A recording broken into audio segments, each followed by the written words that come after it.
Hi again, and welcome back. Attorney Steve Vondran, and welcome to my website here. So we have another video here, this one dealing with the California Privacy Law of 2018. So you may be hearing a lot about, I'm getting privacy mixed up with piracy, but you may be hearing a lot about privacy lately. You may have noticed a lot of your privacy notices changing.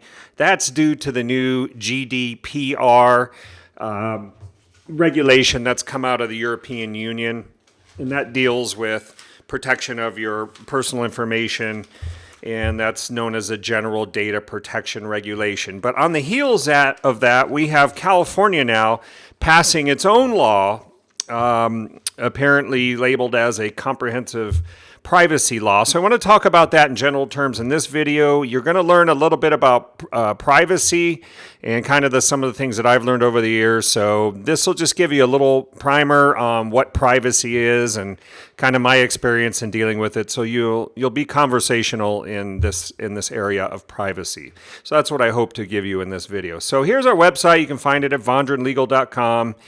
And we talk about here, are you ready to comply with the new obligations that are set forth in this new law? So we have here, let's just go down. Now, just as by way of background, so I used to work, in this video, I'm going to dedicate this video, in fact, to the team that I used to work with at Experian. We had some great guys that were working in the, basically trying to put together data integration services and privacy services for Experian. And that's one of the credit bureaus, if you don't know. There's 3 credit bureaus, Experian, TransUnion, Equifax. I worked for Experian in the privacy consulting area. And so what I did, my job was to learn about the privacy laws. Back then, it was more or less the Gramm-Leach-Bliley Act. There was a little bit of talk of HIPAA, the medical privacy, that was on the radar. But our main focus, being a financial institution, was trying to consult with financial institutions and get them to integrate a data integration, customer data integration, so that, as we would like to say, you can have the full view of your client, you can have all the client's data integrated amongst your different departments, your accounting department, your marketing department, customer service, support, sales, because, if you think about it, a customer can have these contact points with all these different departments in your business. So if you're collecting information at each of these touch points, your organization ends up collecting a lot of data on a particular individual. And now with this new law, this is what we used to preach. This was, years and years ago, but this is what we used to preach to clients, is that it's coming. The new law is coming. The EU has strict privacy protections, and it's going to come to America because everybody wants protection in their data. And protection in your data is really, you're concerned about identity theft, but you're also concerned about just general people knowing too much about you, what we call data creep. So we used to tell clients, that privacy is best practices. We would say, you want to be thinking about, who owns the data. And you want to think about taking privacy and trying to turn it into a competitive advantage. And so that was kind of what our group was involved in. And I think we're just, a couple decades too early here. But at any rate, we now see this new privacy law coming in and talking about not everything that we were talking about, but we're getting closer. We're getting closer to a comprehensive law that may actually just protect consumers and do it really well. I think this law was kind of passed at the last minute.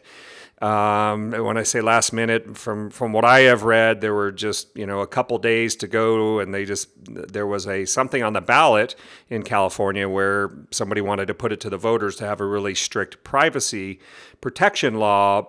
But they gave the state legislature a chance to pass the law, and if so, they would drop the petition. So that's what happened. They got together, and I don't know if it was a midnight run or what it was, pizza and coffee or what, but the law was passed, and so here it is. So let's talk a little bit about this.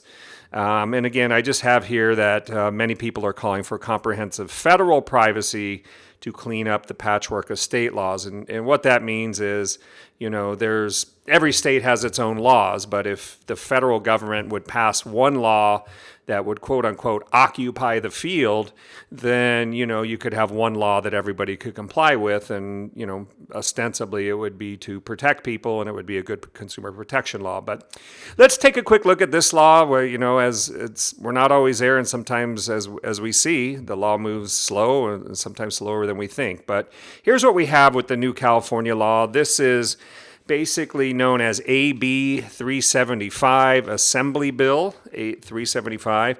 It's known as the California Consumer Privacy Protection Act of 2018. So who does the law apply to? And again, this is general information only. This law is going to evolve. There's not a compliance date until January 1st, 2020. So we're over a year and a half away, or I would say maybe it's less than a year and a half, but we're about that time frame away. So this law is predicted and projected to change a little bit, to be clarified, but they wanted to get something in on the books. And so these things could change. And let me tell you, there's a lot of text in this bill, and there's going to be a lot of interpretations about what things mean, so forth and so on. These types of laws are great for consultants and tech people and companies that are, consulting with companies to get them up to speed. So, it's, could be a tech-driven bill, if you will. At any rate, who does the law apply to? Companies with 25 million or more in gross revenues, companies like Facebook, Twitter, companies that have a lot of revenue. Okay, 25 million is a pretty good amount of revenue. Or companies with 50,000 or more California consumers. So this would be like your credit bureaus you may have, or like Amazon. Amazon's going to have 50,000 California customers. eBay is going to have 50,000 California consumers. So, it's these bigger companies, or the final one here, and this is where you could bring in some smaller companies that derive at least 50% of their annual revenue from sales of consumer personal information, your internet e-tailers, retailers, those kinds of things. So that's in general who the law is going to apply to. Again, you're going to need to probably check with local counsel. There's going to be a lot of interpretations and things. What are the new rights to California consumers? Okay, so when we talk about privacy rights, this law purports, signed by Governor Brown, this law purports to give the following: the right to know what personal information is being collected. So you know what a company is collecting on you. Or do they have cookies? Are they collecting personal information, social security, driver's license, date of birth? What are they collecting, okay? A lot of companies ask you for your date of birth. So to know how the information is being used, sold, disclosed, and to whom. So what a lot of companies like to do is they like to get your information and send it or sell it to two things, like an affiliated marketer, somebody that uses it for marketing, like maybe they get your email address and use it for marketing, or they may just sell the data. They may sell your browsing data to another company and say, hey, here's a guy that likes blue jeans and Bruce Springsteen music. So, they may sell that kind of data. So you get to know what's going on, okay? And companies are now going to be obligated to let you know that pretty clearly.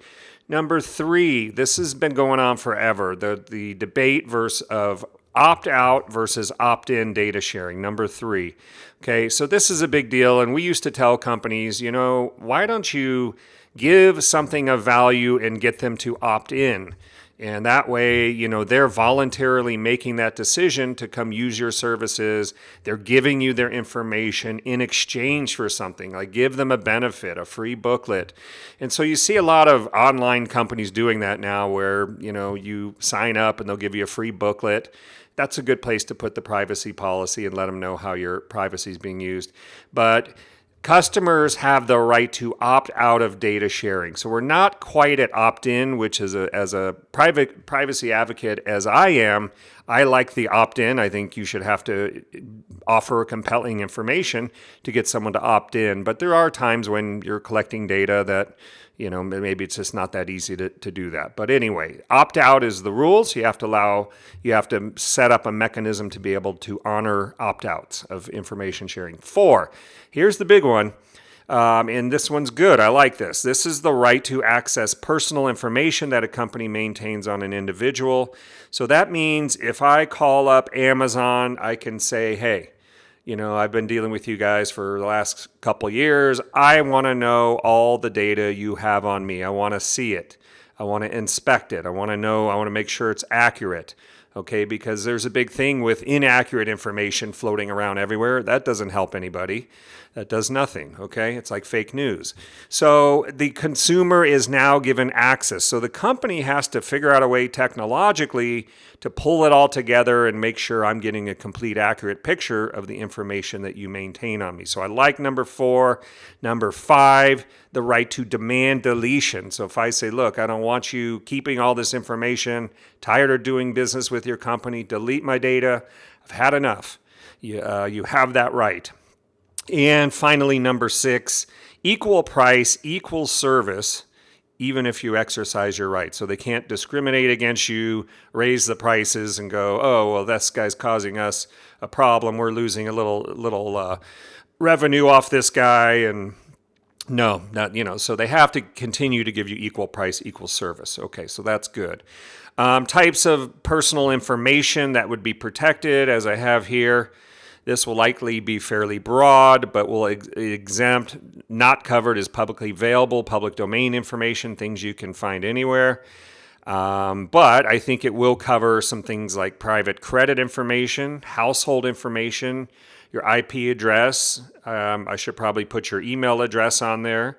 Purchase histories, web browsing histories, geolocation information, where you're traveling, where you're going. A lot of these apps now are wanting to track you everywhere, and creating these data warehouses.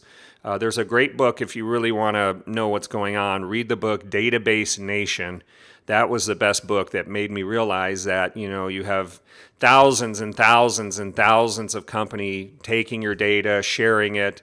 Some people are building super data warehouses that have, dossiers or profiles on everyone. And just, the problem is when that gets out of hand and what happens, the conspiracy theories and everything else. So this is the type of data that is protected.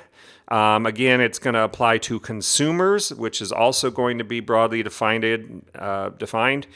And, the law, there's a section in the law that says it will be liberally construed. So it applies to consumers, but it could be consumers as a student, consumers as a tenant, as an employee, as a patient, as a student, those kinds of things. So it's going to be a broad law depending on, the companies that are covered and, it's that kind of thing. So this section talks about penalties, and I'll put this link, if you're looking for this link, I'll put it in the description box so you don't have to find it, but I'll put it there if you want to go read all this. Anyway, for the most part, it's an attorney general statute. And that's okay. I mean, I know the Attorney General will go after the big companies, usually the ones that you're trying to make an example of. Fines of up to $7,500 per incidence for intentional violations. A lot of times these things will end up being negligent or reckless. Intentional sometimes is hard to prove. So, but if they can prove intentional violations, like a credit bureau leak of private information of millions of people, that could become pretty expensive. So for the most part, and it's one of my criticisms, is that it's not the private right of action, at least as far as I can tell. That may change. There is a section right here, section 1798.45, which does appear to provide a private right of action to address some of these minimal things, such as 1, failure to allow the consumer the right to access or inspect their records. 2, the failure to keep accurate information and resulting in an adverse consequence. So not just having accurate information, but they made a bad credit decision off you, in regards to you. So those are 2 things. Or 3, failing to otherwise comply with the statute, which also results in an adverse consequence. So as you can see, there has to kind of be an adverse consequence, or they're not allowing you to access your records. And probably if they're not allowing you to opt out, I would think that's probably going to somehow get sucked into here at some point. But I don't like the damages. The damages here appear to be limited to $100 to $175 per violation. An injunction and possibly attorney fees are what I can tell. And again, it's not 100% clear to me. There is also, I think it's either existing or it's going to be part of this legislation, that the data breach due to sending non-encrypted or non-redacted, redacting means just, blacking it over, making it so you can't read it, information that gets disclosed can lead to a private cause of action. So the data breach can lead to a cause of action. So that's kind of your remedies. And so I don't know how much teeth that's really going to be at the end of the day. We'll see, but I think the big one is for the bigger companies and getting hit with this $7,500 per incidence. That could be pretty big if you're not prepared for that. What should businesses be doing? I'll put down just a quick 11 point here. Start talking about privacy. Number one, bring it into the forefront, get it into the boardroom, start talking about it. Figure out all consumer contact points where data is collected. Be thinking about your data flows, where it comes into your organization, how it's used, how it's disclosed, who's it shared with. This is, like I said, we used to do customer data integration. I spelled that wrong. Don't get on me for that. But be thinking about bringing all your data together so you can provide access upon request, access to inspect, set up a privacy team.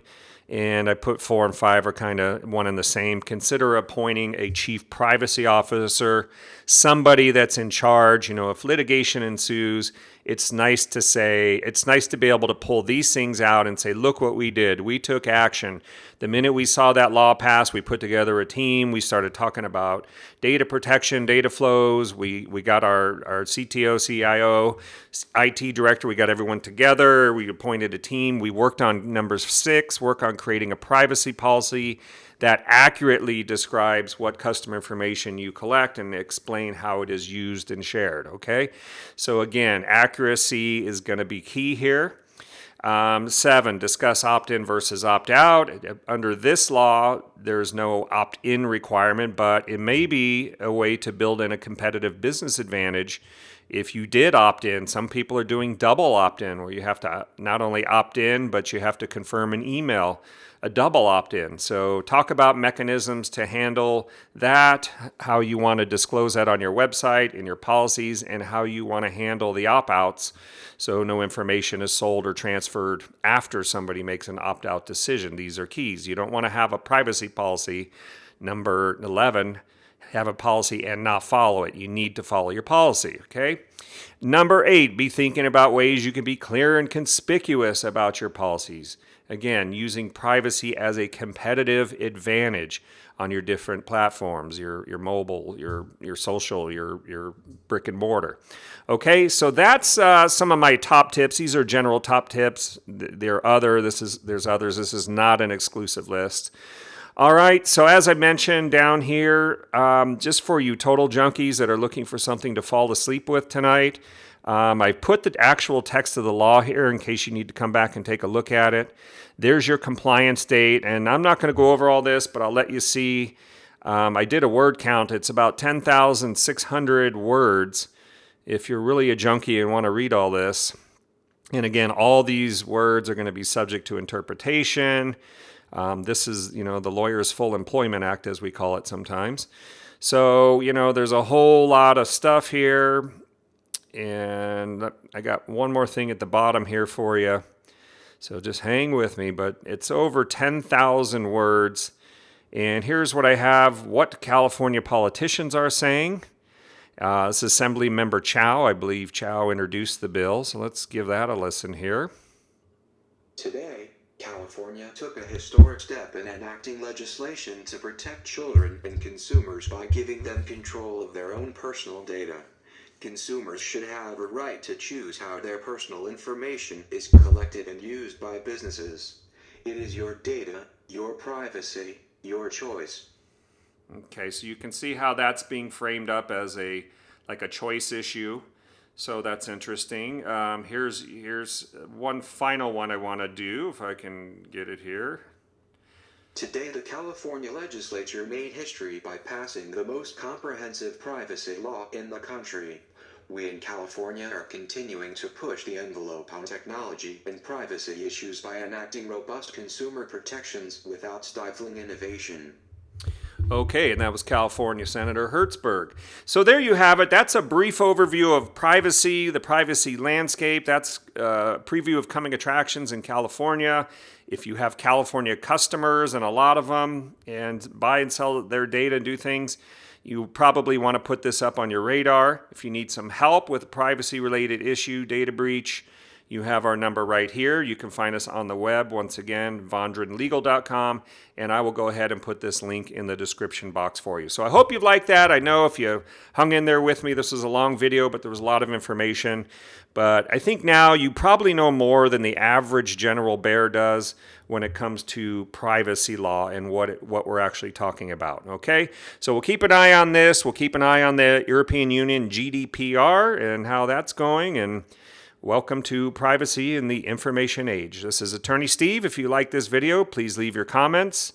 Don't forget to subscribe, and feel free to share this video on your social media networks. Okay? I got to run. Have a great Sunday, and we will talk to you again. Attorney Steve out.